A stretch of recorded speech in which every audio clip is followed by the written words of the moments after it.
जीवन का मकसद होना चाहिए आपके कि क्यों जीते हो आप। असली बात किस लिए। एक विद्यार्थी से मैंने पूछा, पढ़ते हो? बोले हाँ। क्यों पढ़ रहे हो? बोले नौकरी करेंगे। नौकरी क्यों करोगे? बोले पैसा कमाएंगे। मैंने कहा पैसा क्यों कमाओगे? तो बोले जिंदगी जीने के लिए। जिंदगी क्यों जियोगे? कोई जवाब नहीं। जिंदगी क्यों जियोगे, क्या मकसद है जीवन जीने का, यह किसी को पता नहीं है। जब जीवन के मकसद, आदमी ने सदा ही इस बात का विचार जरूर करना चाहिए कि मैं इस संसार में क्या होने को आया हूं, मेरे भीतर कौन सा बीज है, उस बीज की तलाश जरूर करना चाहिए। हर आदमी इसलिए दुखी है कि जो बीज वो बनकर आया था, लेकर आया था, वो किसी और ही काम में लग गया। कोई आदमी सितार को बजाने के लिए आया था और वो बिस्कुट की दुकान खोल के बैठ गया। कोई आदमी गीत गाने को आया था और वो पानी पूरी छोले भटूरे बेच रहा है। तो जब तक हम अपने जीवन के इस बीज की तलाश नहीं करते, अपनी प्यास को नहीं समझते और उस प्यास की पूर्ति में हम प्रयास नहीं करते, तब तक जीवन में आनंद नहीं आता। इसलिए बहुत से बार ऐसा हम देखते हैं। एक हमारे मित्र हैं जो विदेश में रहते हैं। अब देखो आदमी कैसे कैसे सुखी होने के उपाय खोजता है। विदेश में रहने वाले हमारे मित्र ये कहते हैं कि हमारे जर्मनी में हर चीज बिल्कुल टाइम पर फिट है, सेट है। जैसे उन्होंने टैक्सी बुलाई तो जिस समय टैक्सी बुलाई उसके बिल्कुल ठीक टाइम पर टैक्सी आ जाएगी। ट्रेन पकड़नी है, राइट टाइम ट्रेन चलेगी। जहां उतरना है राइट टाइम उतरेगा।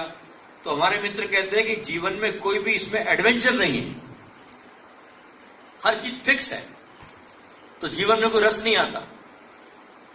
जब वो भारत और नेपाल में आते हैं खास घूमने के लिए, तो वो कहते हैं मुझे ज्यादा मजा आता है, क्योंकि यहां एडवेंचर है। अब टैक्सी बुलाई, हो सकता ना भी आए, आए तो देर से आए। टैक्सी लेके मान लो गाड़ी पकड़ने गए, मालूम पड़ा गाड़ी 6 घंटा लेट। प्लेन पकड़ने गए, मालूम पड़ा आज प्लेन कैंसिल हो गया।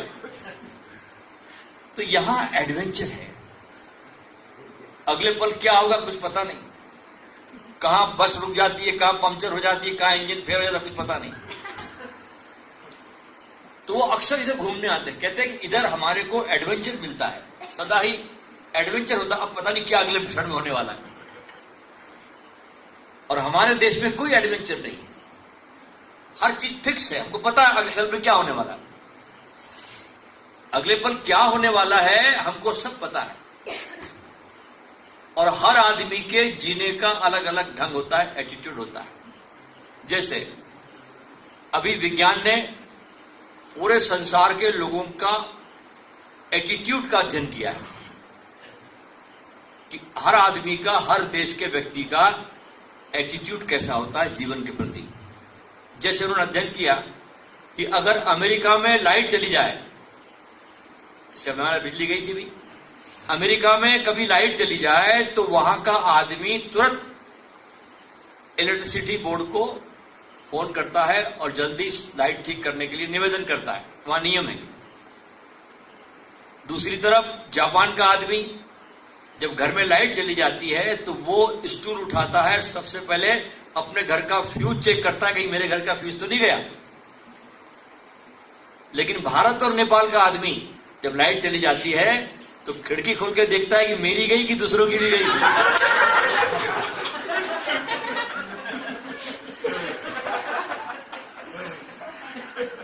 भारत और नेपाल का आदमी जब लाइट चली जाती है तो खिड़की खोल के तुरंत देखता है कि मेरे अकेली की गई कि सबकी गई। और जब सबकी चली जाती है तो कुछ करता नहीं हुआ। जब सबकी चली जाती है तो लुंगी पहनकर बाहर ओटे पे आके बैठ जाता है।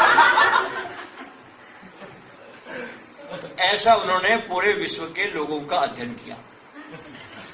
हमारे जीवन का लाइफ के प्रति क्या एटीट्यूड होना चाहिए, जीवन के प्रति हम कैसा दृष्टिकोण रखते हैं, क्या सोचते हैं। जैसे हमने शिविर किया, हम शिविर करते हैं, जगह जगह शिविर हो रहे हैं, हम बहुत प्रयास करते हैं लोगों को निमंत्रित करने का, खबरें भेजते हैं व्हाट्सएप पर, फेसबुक पर, हम सारा प्रयास करते हैं। हमने मान लो 1000-2000 लोगों को निमंत्रण भेजा, अब आदमी आ गए 100, निमंत्रण भेजा 1000 को, आदमी आया 100। अब एक तो ये दृष्टिकोण है कि जो लोग नहीं आ पाए उसको लेकर के हम दुखी हो जाए। एक दृष्टिकोण ये भी है कि जो नहीं आए उनको जाने दो, जो आ गए उनके साथ खुशियां मनाओ।